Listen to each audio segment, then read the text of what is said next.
وهو الغفور الرحيم قل يا أيها الناس قد جاءكم من ربكم فمن اهتدى فإنما يهتدي لنفسه من ضل فإنما يضل عليها وما أنا عليكم بوكيل يحكم اللہ فهو خیر الحاکمین صدق اللہ العظیم۔ اور اگر اللہ تمہیں کوئی تکلیف پہنچانا چاہے تو پھر اس تکلیف کو کوئی دور نہیں کر سکتا سوائے اس کے، اور اگر اللہ کا ارادہ تمہارے ساتھ کسی خیر کا ہو تو پھر اللہ کے اس فیصلے کو کوئی روک بھی نہیں سکتا۔ اللہ پہنچا کے رہتا ہے اس کو جس کو وہ چاہے اپنے بندوں میں، اور وہ اللہ بڑی مغفرت کرنے والا خوب رحم کرنے والا ہے۔ اے نبی کریم صلی اللہ علیہ وسلم فرمائے، اے لوگو یقیناً تمہارے پاس حق آ گیا تمہارے رب کی جانب سے، اب جس نے اس سے ہدایت پائی تو اپنے خود کے لیے، اور جو اس کے آنے کے بعد بھی گمراہ رہا اس کی گمراہی کا وبال اسی پر آئے گا، اور میں تم پر وکیل نہیں، میں تم پر کارساز نہیں۔ اور اتباع کرو اس کی جو وحی کیا جا رہا ہے آپ کی طرف، اور صبر کرو یہاں تک کہ اللہ فیصلہ کر دے، اور وہ اللہ سب سے بہترین فیصلہ کرنے والا ہے۔ آئیے سامعین، سورہ یونس کی آخری 3 آیتوں کی تلاوت کے بعد سلسلہ وار درس قرآن سماعت فرمائیے استاد محترم الحاج مولانا محمد مصطفیٰ صاحب سے۔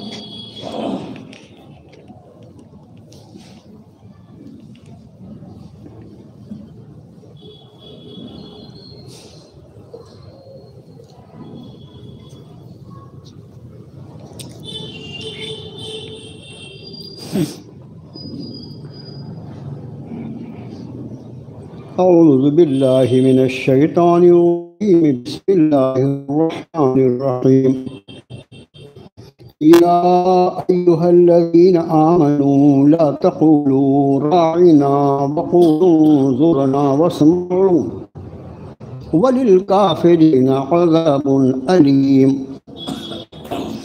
ما يود الذين كفروا من أهل الكتاب ولا المشركين أن ينزل عليكم من خير من ربكم والله يختص برحمته من يشاء والله ذو الفضل العظيم ما ننسخ من آية أو ننسها نأت بخير منها أو مثلها ألم تعلم أن الله على كل شيء قدير ألم تعلم أن الله له ملك السماوات والأرض وما لكم من دون الله من ولي ولا نصير أم تريدون أن تسألوا رسولكم كما سئل موسى من قبل ومن يتبدل الكفر بالإيمان فقد ضل سواء السبيل ود كثير من أهل الكتاب لو يردونكم من بعد إيمانكم كفارا حسدا من عند أنفسهم من بعد ما تبين لهم الحق فاعفوا واصفحوا حتى يأتي الله بأمره إن الله على كل شيء قدير وقالوا لن يدخل الجنة إلا من كان هودا أو نصارى تلك أمانيهم قل هاتوا برهانكم إن كنتم صادقين بلى من أسلم وجهه لله وهو محسن فله أجره عند ربه ولا خوف عليهم ولا هم يحزنون صدق اللہ العظیم۔ آمنت بما انزل اللہ من کتاب۔ قرآن پاک کے پہلے ہی پارے میں دوسرے نمبر کی صورت شریفہ سورۃ البقرہ کا یہ 13واں رکوع ہے جو 9 آیات بینات پر مشتمل ہے۔ ان آیات بینات کا ترجمہ ہمارے اور آپ کی زبان قریب قریب کچھ اس طرح ہونا چاہیے. آئے وہ لوگ ایمان لے آئے، تم رائنا نہ کہا کرو اور انظر نہ کہا کرو، اور غور سے سنو، کافروں کے لیے دردناک عذاب ہے. نہیں چاہتے وہ لوگ جنہوں نے کفر کیا اہل کتاب میں سے، اور نہ ہی مشکل کہ تمہارے رب کی طرف سے کوئی خیر نازل کی جائے. اور اللہ وہ خاص کر لیتا ہے اپنی رحمت کے لیے جسے وہ چاہے، اور اللہ زبردست فضل کا مالک ہے. جو بھی ہم کوئی آیت منسوخ کرتے ہیں یا اسے بھلا دیتے ہیں، ہم لے آتے ہیں اس سے بہتر اس کی جگہ پر یا اسی کی طرح. کیا تو جانتا نہیں کہ اللہ وہ ہر چیز پر پوری قدرت رکھتا ہے؟ کہ نہیں جانتا تو کہ اللہ اسی کی بادشاہت ہے آسمانوں اور زمین میں، اور تمہارے لیے اس اللہ کے سوا نہ کوئی ولی ہو سکتا ہے نہ مددگار ہو سکتا ہے. کیا تم چاہتے ہو کہ تم بھی اسی طرح سوال کرو اپنے رسول سے جیسے اس سے پہلے جناب موسیٰ سے سوالات کیے ہیں؟ اور جو کوئی تبدیل کرے کفر سے اپنے ایمان کو، بس وہ بھٹک گیا سیدھے راستے سے. چاہتے ہیں بہت سے اہل کتاب کہ کاش وہ تمہارے ایمان کے بعد تم کو کفر میں لوٹا دیں. ان کے دل میں حسد ہے اس کی وجہ سے، بعد اس کے کہ ان پر حق واضح ہو چکا ہے. معاف کر دو انہیں، درگزر کرو سے، یہاں تک کہ اللہ لے آئے اپنا حکم. بے شک اللہ ہر چیز پر پوری قدرت رکھتا ہے. اور قائم کرتے رہو نماز اور دیتے رہو زکوٰۃ، اور جو کچھ تم اپنے آپ کے لیے آج بھیجو گے کوئی نیکی اسے اللہ کے پاس معلوم ہے. اب بے شک جو کچھ تم عمل کر رہے ہو اسے وہ دیکھ رہا ہے. یہ کہتے ہیں ہرگز کوئی جنت میں داخل نہیں ہوگا سوائے اس کے جو یہودی ہو یا نصرانی ہو.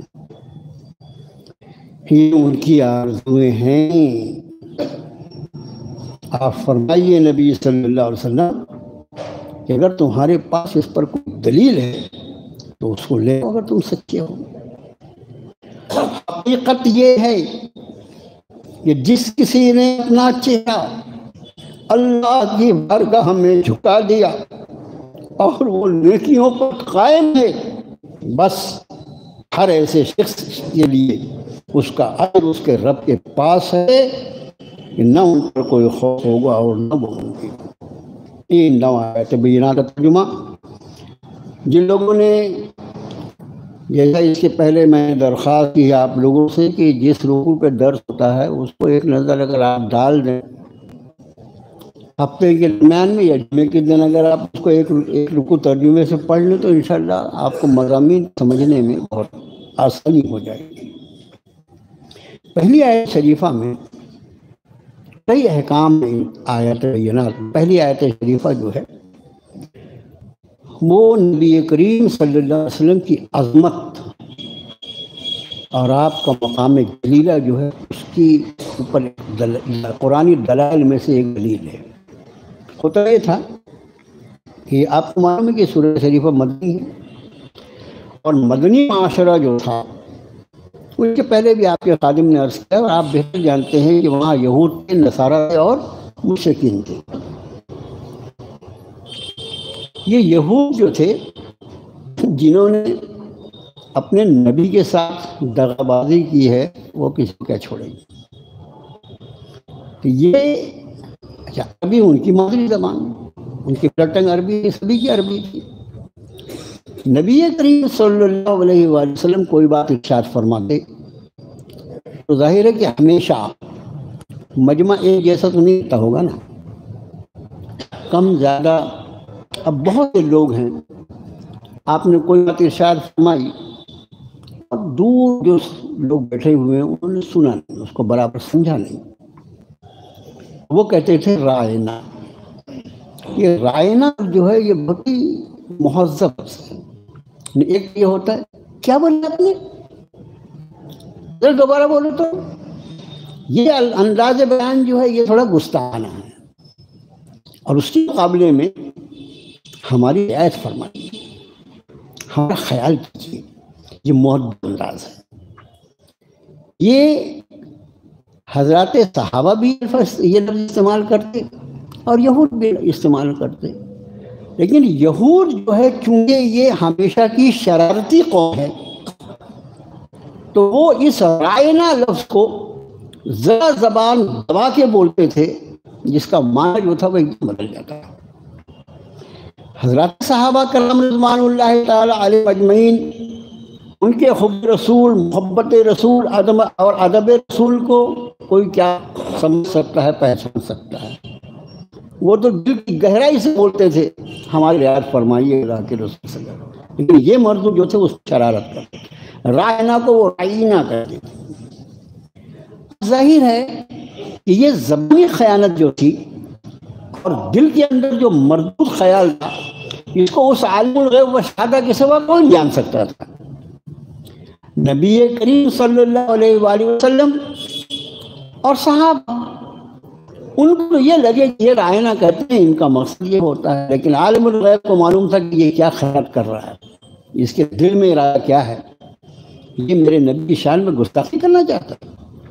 رب کائنات نے اس لفظ رائنا کو ہمیشہ کے لیے رد فرما دیا بارگاہ رسالت کے لیے، اور حکم فرمایا یا ایھا الذین آمنوا تقولوا رائنا، اے ایمان والو رائنا نہ کہا کرو، وقولوا انظرنا، رائنا کے بدلے کہو انظرنا. یہ رائنا کا جس طرح مطلب ہے ہماری رعایت کیجیے، ہمارا خیال. انظرنا کا مطلب یہ ہوتا ہے ہم پہ نگاہ کرم کیجیے، ہم پر نظر کیجیے، ہمارا خیال کیجیے. لیکن انظرنا ایک ایسا لفظ ہے جس میں کسی خیانت اور شرارت کا موقع نہیں. اس لیے رب کائنات نے اس لفظ کو بارگاہ رسالت کے لیے پسند فرمایا اور اس کو جاری فرمایا. اور رائنا لفظ معنی وہ بھی وہی رکھتا تھا، لیکن چونکہ اس میں ایک ہفتہ شرارت کر رہا تھا، اس لیے رب تعالیٰ نے حضرات صحابہ کو منع کر دیا کہ میرے نبی کی بارگاہ میں ابھی لفظ رائنا کا استعمال نہ کرو، اس لیے کہ تمہارے دشمن اس کا غلط استعمال کرتے ہیں. اس لیے میں نے عرض کیا کہ یہ ادب رسول اور مقام رسول سے آیت شریفہ بحث کرتی ہے. فرمایا واسمعوا، غور سے سنا کرو، وللکافرین عذاب علیم. یہ آیت کا حصہ جو ہے وللکافرین عذاب علیم، اس سے یہ معلوم ہوتا ہے کہ جان بوجھ کر اگر کوئی نبی کی شان میں گستاخی کرے تو وہ ایمان والا ہو ہی نہیں سکتا.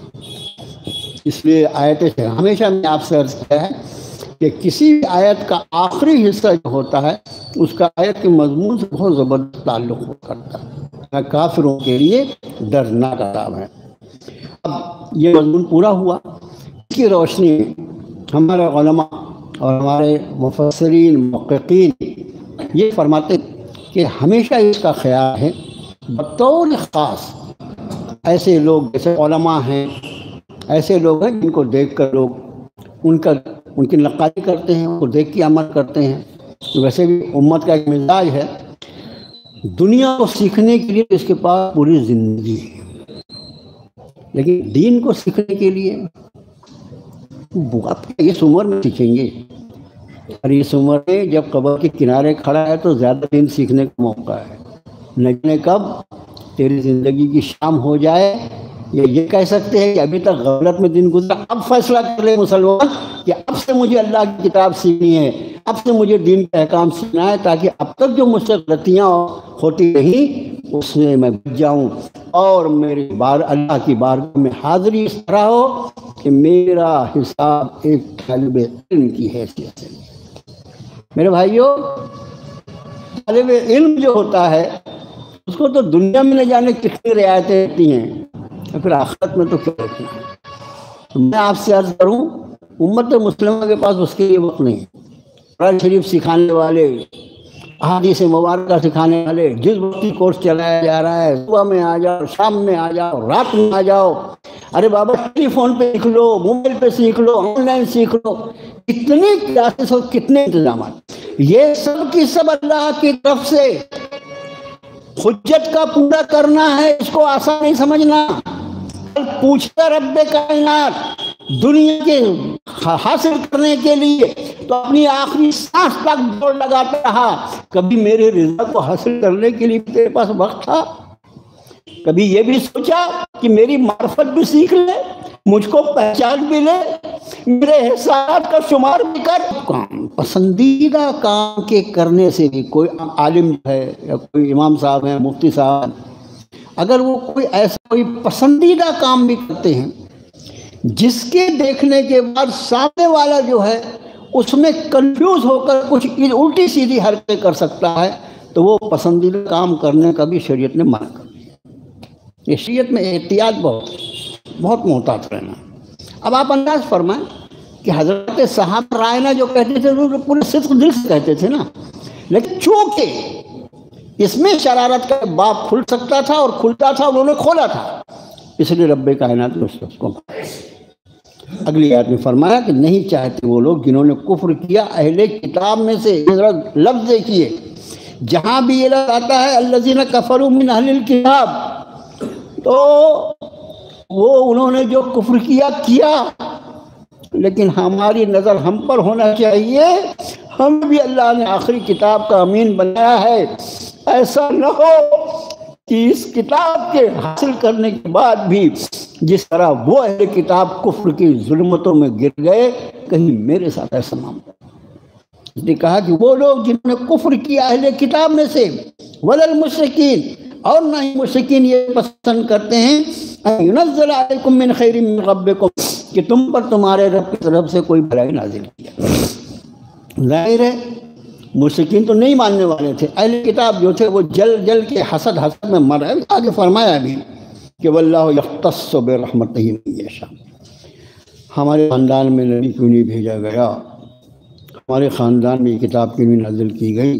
رب نے فرمایا اللہ خاص کر لیتا ہے اپنی رحمت کے لیے جسے چاہے، واللہ ذو الفضل العظیم، اللہ بڑے فضل والا ہے۔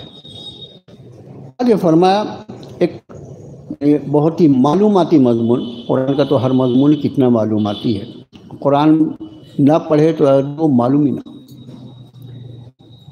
فرمایا ما ننسخ من آیت او ننسہا، ہم نہیں منسوخ کرتے کسی آیت کو اور نہ ہی اسے بھلاتے ہیں، نأتی بخیر منہا، ہم لاتے ہیں اس سے بہتر، او مثلہا، یا اسی کی جیسی۔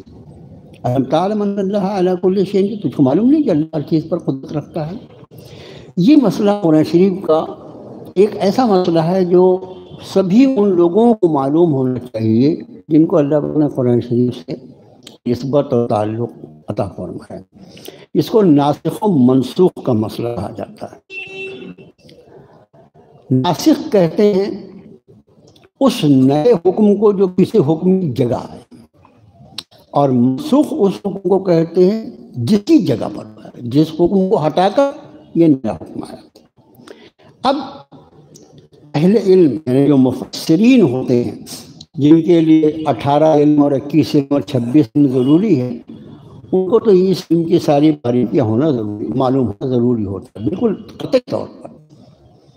لیکن ہر جیسے عام آدمی کو کچھ بنیادی باتیں، اس لیے کہ جو اس وقت بہت سے فتنے یہ آن لائن کے چکر میں، گوگل اور یوٹیوب کے چکر میں بہت ساری اچھی باتیں ہوتی ہیں، کیونکہ بہت سارے فتنے بھی ہمارے گھر کے اندر گھس جاتے ہیں آگے۔ پہلے جب وہ چل کر آتے تو ہم کالوے سن کر جاتے، اس کو دردل دیتے، اس کا نالائق مردود یہاں آیا، لیکن ابھی تو آگے گھس جاتا ہے گھر میں یوٹیوب میں، اور ہم پھر مختلف پروگرام دیکھتے دیکھتے وہ دیکھنا شروع کرتے۔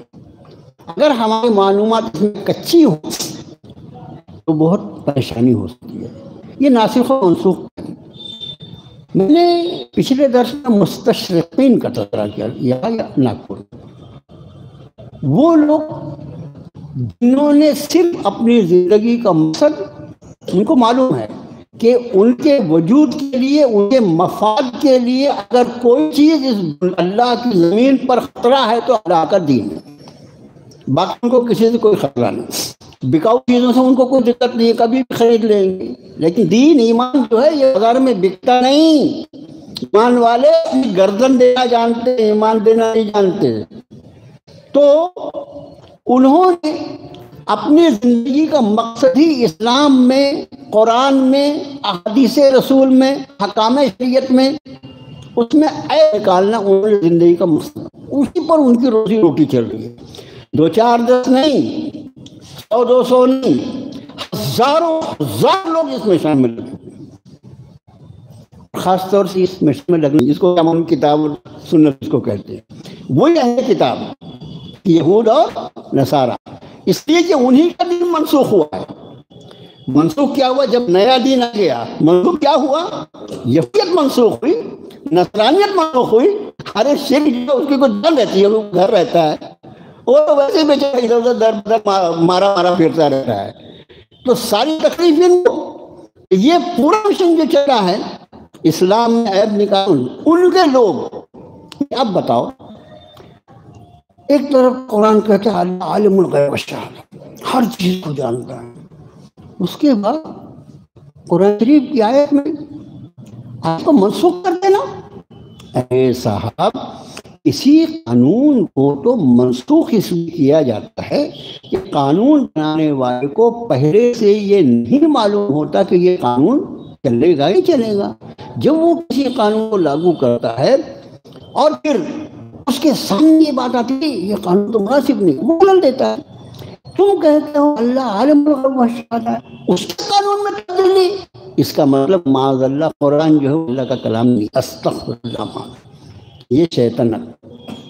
رب تعالیٰ نے فرمایا ہم کسی آیت کو منسوخ کرتے ہیں یا کسی کو بھلا دیتے ہیں، اس کا مطلب یہ کہ 2 طریقے ہیں۔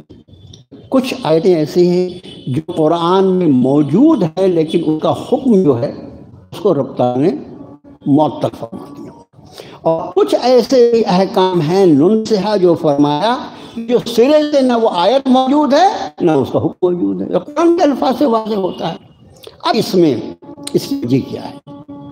دیکھو، قرآن شریف 23 سال کے وقفے میں نازل ہوا، مدت میں، اور اس 23 سال میں ایک ایسا قانون حیات، اور صرف قانون دینا مقصود نہیں تھا۔ قانون دینا اگر مقصود ہوتا تو اہل تورات اور اہل انجیل کو جس طرح پوری کتاب ایک ساتھ دی گئی تھی، قرآن ایک ساتھ نازل کیا جا سکتا تھا، لیکن قرآن 23 سال میں نازل، اس کے پہلے کی کتابیں ایک انسٹان میں آئی۔ اس لیے ایک ایسا معاشرہ تیار کرنا تھا لوگوں کا جو قیامت تک کہ آنے والے انسانوں کی رہنمائی کر سکے، اور کن حالات میں اس دور کے لوگ جب نازل ہو رہا تھا وہ تو گھوڑے اور اونٹوں کی پیٹھ پر بیٹھ کر سفر کرنے والے تھے، لیکن آنے والی نسلیں جس کے لیے یہ رہنما اور یہ ہدایت نامہ طے کیا گیا تھا قیامت تک کے لیے، ان میں وہ لوگ تھے جن کو گھوڑوں کی پیٹھ سے اٹھا کر ہوائی جہاز میں بٹھانا تھا۔ ان لوگوں کا معاشرہ تھا جو اپنا کسی بھی چیز کو روشن کرنے کے لیے صرف 2 پتھروں کو، 2 ٹہنیوں کو رگڑ کر آگ کا شرارہ پیدا کرتے تھے، اور پھر اس معاشرے کے لیے بھی یہ قانون لاگو ہونے والا تھا جہاں ہزاروں لاکھوں قمقمے اس طرح جگمگاتے ہیں، رات میں بھی آدمی کو ایسا لگتا ہے جیسے دن ملا ہوا ہے۔ یہ سہولتیں، یہ سائنس اور ٹیکنالوجی 1500 سال ہوا قرآن کو نازل ہوئے، آج تک کسی ایک مرحلے پر پورے مستشرقین، پورے یہود کو طریقے موجود نہیں۔ بدترین دور ہماری تقدیر میں تھا، میری اور تمہاری تقدیر میں۔ حضرت آدم علیہ السلام کو جب سے اللہ نے زمین کو اتارا تھا، وہاں سے لے کر کرونا کال تک یہ پوری زمانے میں ایسا دور نہیں گزرا جو کرونا سب کچھ، کون سی عبادت رک گئی؟ ارے جن کو کرنا تھا انہوں نے کیا، جن کو نہیں کرنا تھا وہ تو خالی بہانے بازی آج بھی کر رہے ہیں، کبھی کر رہے تھے. ان کی کیا بات ہے ہمارے یہاں؟ بات ان کی جن کو کرنا تھا. کس کی نماز جماعت چھوٹی، نماز باجماعت چھوٹی، کس کا روزہ چھوٹا، کس کی تراویح چھوٹی، کس کا کون سی عبادت چھوٹی؟ سب کا سب یہ بتا دیا میرے رب نے کہ میں نے جو دین تم کو عطا فرمایا ہے اہل ایمان، یہ وہ دین ہے کہ چاہے ساری دنیا کھلی رہے، ساری دنیا میں لاک ڈاؤن ہو جائے، میرے دین پر عمل کرنا تمہارے لیے کبھی مشکل نہیں ہوگا. آپ سمجھے؟ ایسے حالات کے لیے وہ احکام نازل کیے جائے ایسے 23 سال میں. عز و جل اس انسان کو پیدا کرنے والا، اس کی ضرورتوں کو بنانے والا، اس کی ضرورتوں کو پورا کرنے کے اسباب کا پیدا کرنے والا، اس کی ساری کمزوریوں کو جاننے والا، کن موسموں سے اس کو گزارنا ہے، کن حالات سے گزارنا ہے، اس کا جاننے والا. اب اس وقت جو احکام نازل ہو رہے تھے، کچھ دن کے لیے کوئی حکم نازل ہوتا، اس کے پیچھے اللہ نے کتنی حکمتیں ہوں گی. وہ جانتا تھا کہ میرے بندے اس کچھ دن میں جو نئی مشق کرا دوں گا، اس کے بعد مزید حکم کو ماننے کی ان میں طاقت عطا فرما دوں گا.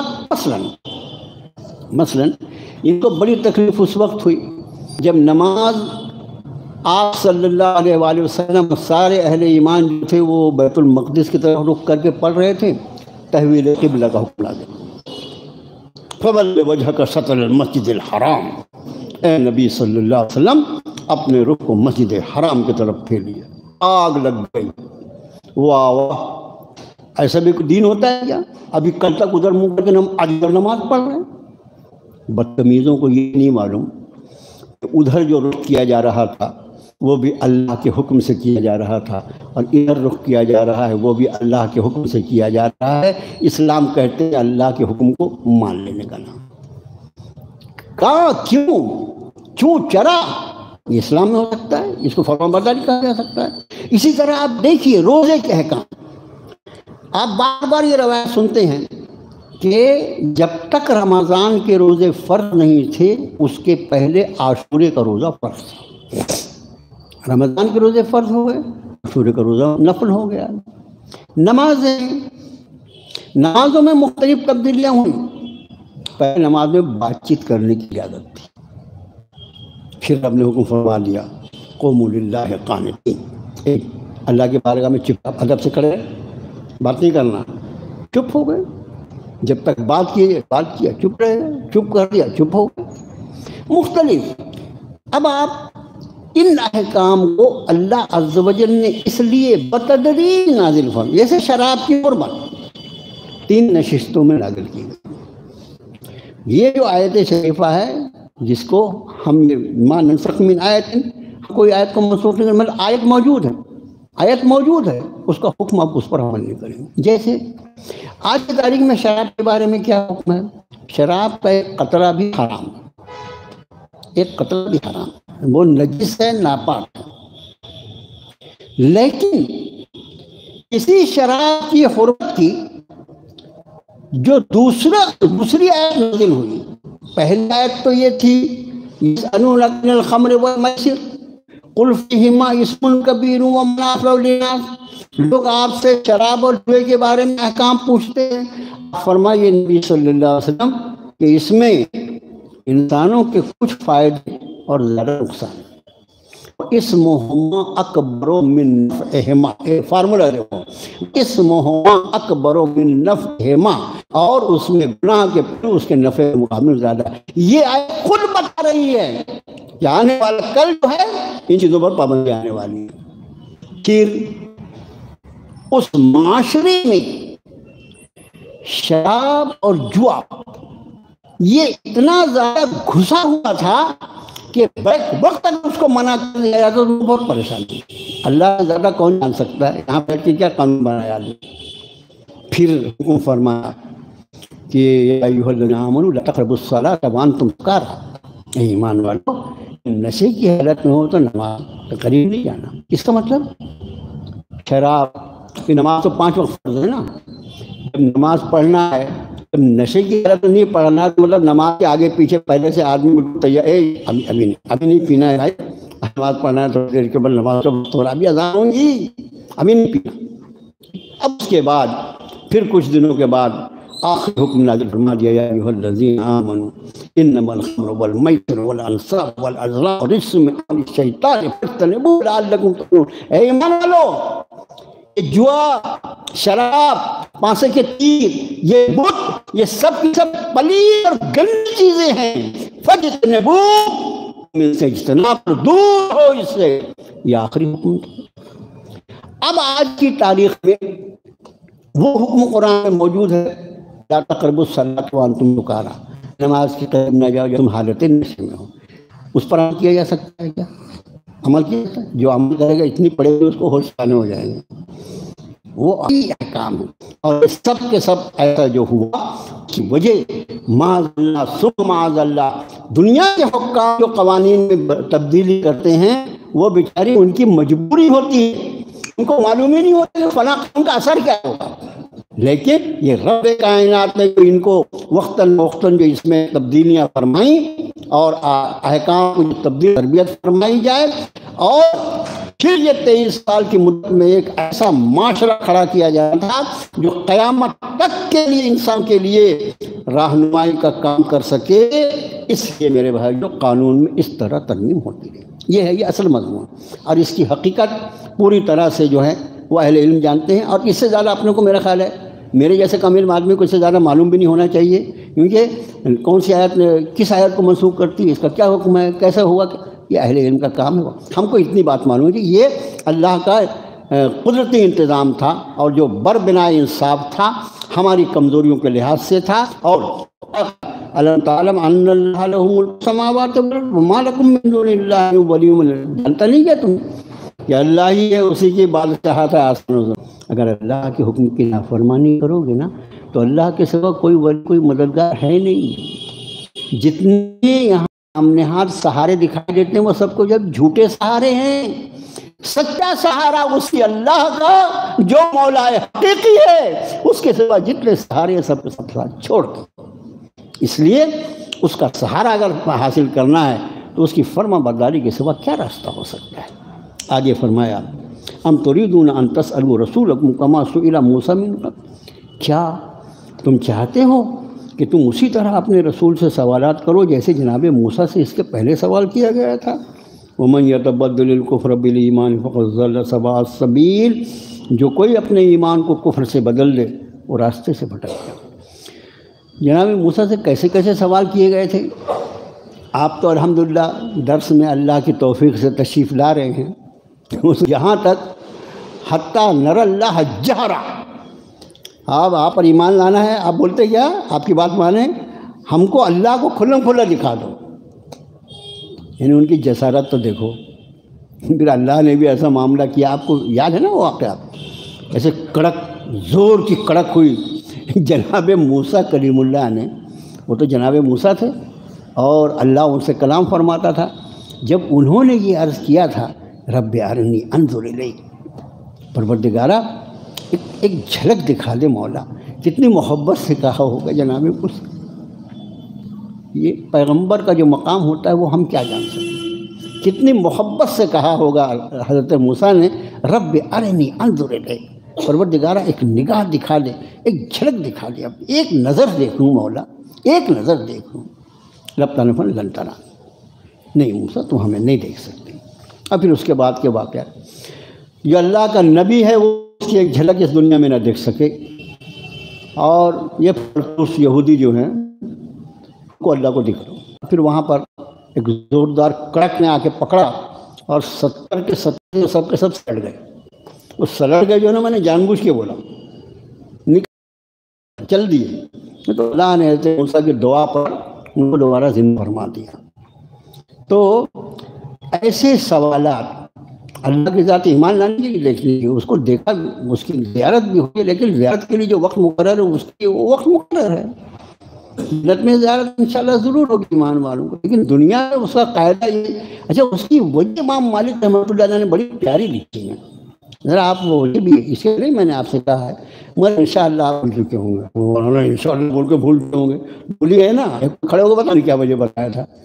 امام مالک رحمۃ اللہ فرماتے ہیں کہ اس دنیا میں انسان کی نگاہیں ہیں، نگاہ یہ فانی ہے. ہم مر جائیں نگاہ ختم ہو جائے گی نا. کہ مرنے کے بعد بھی وہ بیچارے جاہل ہیں، وہ ان کے عقیدے کو کیا بولنا ہے. عقیدہ کتاب و سنت کی روشنی میں ہونا چاہیے بھائی، وہی اللہ کی بارگاہ میں قبول ہوگا. وہ کسی کہانیوں پر عقیدہ نہیں. ابھی ہمارے صاحب اب بولنے والے بول کے چلے جاتے ہیں، میرے پاس آئے پوچھنے کے لیے، بولے وہ فلاں صاحب آئے تھے، آپ بھی اسٹیج پہ بیٹھے تھے، یعنی میرا اسٹیج پہ بیٹھنا جرم ہے کیا؟ ارے بولو اچھا اسٹیج پہ بیچ میں بولوں، ارے بابا آپ مولانا صاحب کیا اتنے بڑے مولانا کہ میں ان کی جوتی کی خاک کے برابر نہیں کیا بولتا. حضرت نے بول دیے وہ فلاں صاحب جو تھے وہ جب پیدا ہوئے اور اس کے بعد ان کی والدہ صاحبہ ان کو لے کر گئے استاد کے پاس قرآن پڑھانے کے لیے، تو قرآن جو استاد نے جیسے کہا اعوذ باللہ من الشیطان الرجیم، تو وہ جو شروع ہوئے تو سورہ فاتحہ بھی پڑھ لیے اور سورہ بقرہ بھی پڑھ لیے 2.5 پارے. استاد نے کہا اس کی والدہ سے، انہوں نے جو روایت نہ کر، بولے یہ اس کو پڑھنے کے لیے بولا لائیے کہ پڑھانے کے لیے لائیے؟ اس کو پڑھانے کے لیے لائی ہوں. یہ کیسا؟ اس کو تو سورہ بقرہ یاد ہے. حضرت بولے اصل میں کیا تھا کہ جب یہ میرے پیٹ میں تھا نا تو میں روز سورہ بقرہ پڑھتی تھی. یار اب وہی ایک عورت پڑھتی تھی، بہت ساری عورتیں پڑھتی ہیں نا، پھر وہ بھی بولیں گی نا. اچھا اب اگر اس کو سن کے اور حاملہ عورتیں بھی سورہ بقرہ پڑھنے لگیں اور اس کے بعد ان کا بچہ پیدا ہونے کے بعد اس سال کے بعد جا کے سورہ بقرہ نہ سنا تو وہ آئے گی میرے پاس. تو وہ صاحب میرے پاس آئے، ایک صاحب، وہ بولے حضرت آپ بھی تھے؟ بولے وہاں. اور میں نے کہا میں نے اپنی صدارتی تقریر کر لیا تھا نا. نہیں مگر وہ حضرت نے جو فرمایا، میں حضرت نے فرمایا، حضرت سے جا کے پوچھا. میں وہ حضرت ہوں گا ایسی باتیں کرنے والا. تو یہ سب عقیدے، آدمی جیسے ہی مرتا ہے اس کے سارے اعضاء و جوارح جو ہیں وہ ختم. اور اس کے بعد صرف ختم نہیں، سینکڑوں لوگوں کو ہم نے اور آپ نے اپنے کاندھوں پہ پہنچایا ہے نا، ان کا نام و نشان بھی ان کے قبر میں نہیں ملے گا، مٹی بن گئے وہ. تو حضرت امام مالک رحمۃ اللہ علیہ فرماتے ہیں اس دنیا میں جو ہماری نگاہیں ہیں اور انسان کی نگاہیں ہیں، یہ نگاہیں فانی ہے اور اللہ کی ذات باقی ہے، اس لیے اس باقی ذات کو فانی نگاہ سے نہیں دیکھ سکتا. اس کے برخلاف جب یہ دوسری زندگی ہماری موت کے بعد ہوگی، حشر میں جب اللہ ہم کو کھڑا کرے گا، وہ زندگی جو وہ باقی رہنے والی رہے گی، خالدین فیہا ابدا، ہمیشہ ہمیشہ رہنے والے رہیں گے. چونکہ وہ نگاہ باقی رہے گی جنتی کی، اس لیے اس باقی نگاہ سے اس ذات باقی کو دیکھ سکے گا. یہاں اس لیے نہیں دیکھ سکتا کہ یہاں کی نگاہ فانی ہے. کیا اہل اللہ کا کیا یعنی آپ کتنا ان کی سوچ تھی، ان کی بصارت اور بصیرت.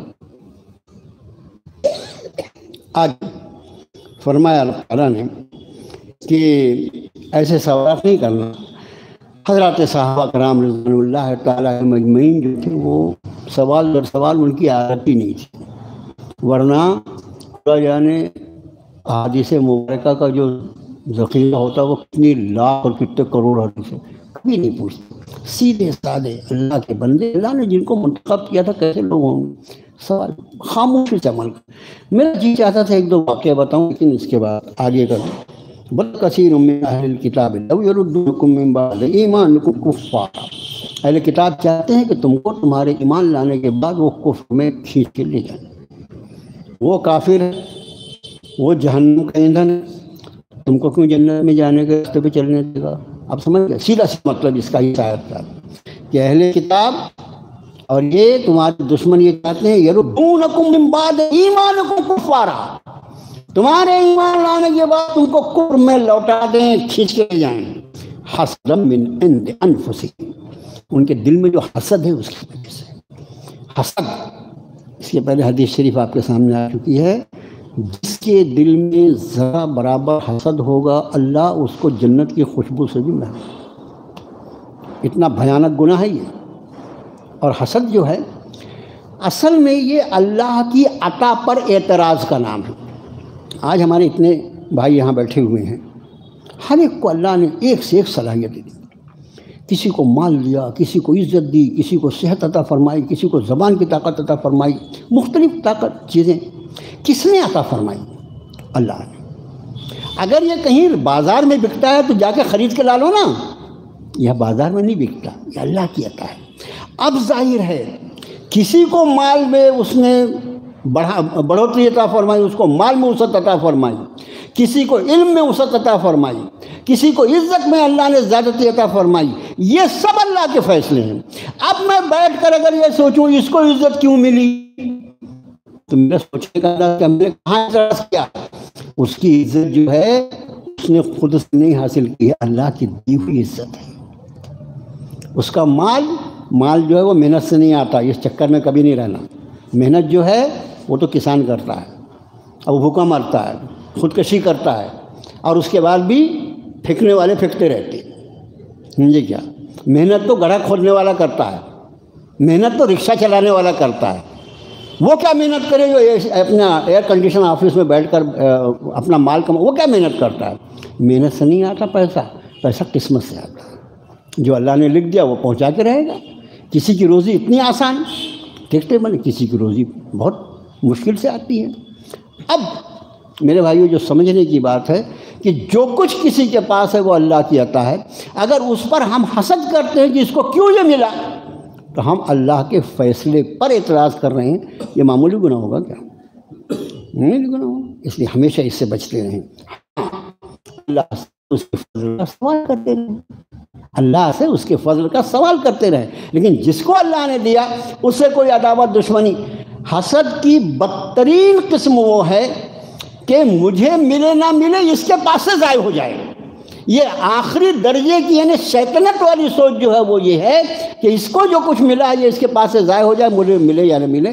یہ آخری درجے کی ہلکی سوچ ہے۔ حسد کی جتنی قسمیں ان سب سے اللہ تعالیٰ میری اور آپ کی حفاظت فرمائے۔ حسدا من عند انفسهم من بعد ما تبین لهم الحق، ان پر حق کھل گیا ہے اس کے بعد بھی یہ حسد میں مبتلا ہیں۔ فاعفو، یہ ذرا غور کیجئے، ہم سے اگر کوئی حسد کرے تو ہم نے کیا کرنا ہے؟